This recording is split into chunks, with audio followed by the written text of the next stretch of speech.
सुप्रभातम्।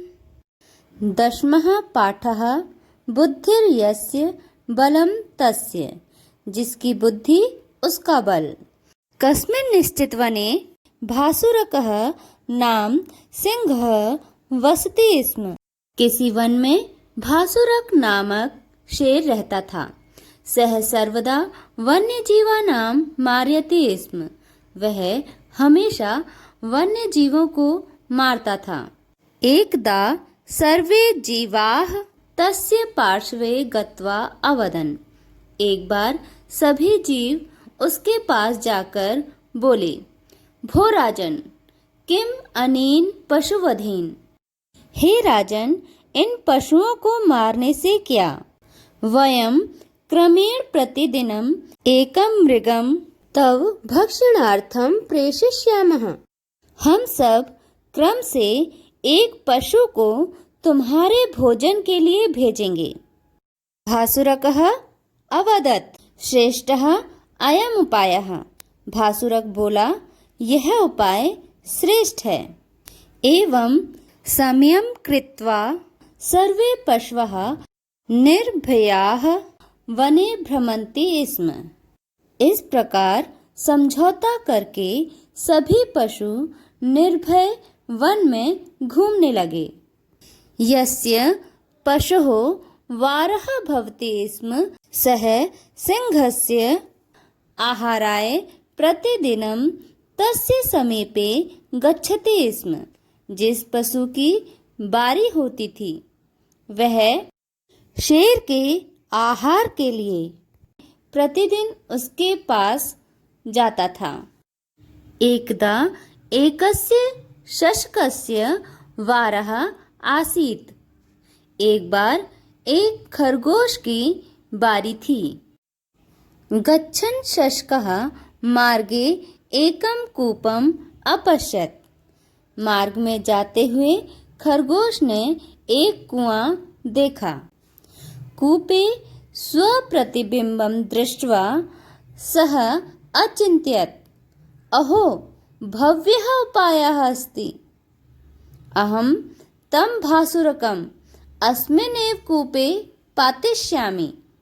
कुएं में अपनी परछाई को देखकर वह सोचने लगा, अरे, यह तो बहुत ही अच्छा उपाय है। मैं उस भासुरक को इस कुएं में ही गिराऊंगा।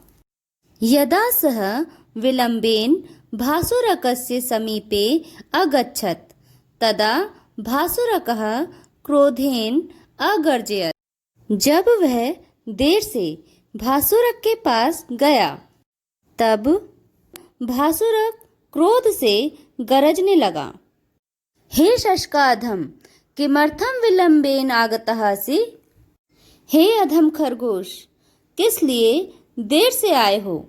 शशकः अकथयत्, भो स्वामिन्, अत्र मम अपराधः न अस्ति।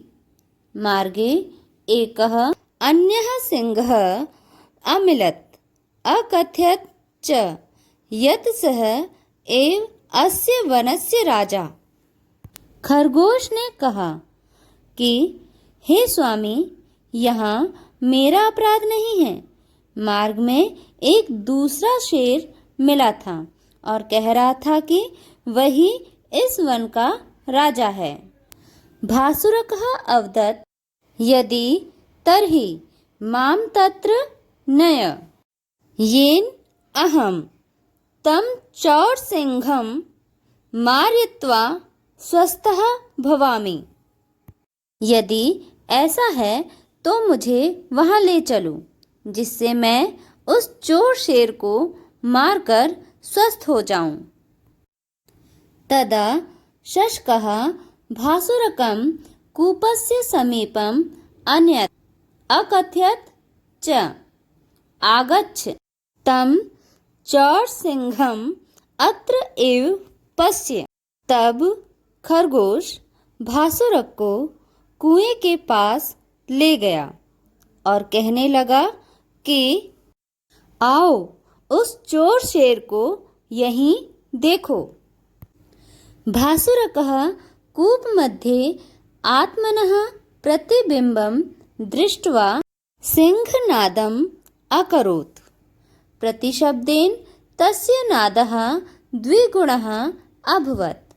भासुरक कुएं के बीच में अपनी परछाई को देखकर शेर की आवाज करने लगा, अर्थात दहाड़ने लगा।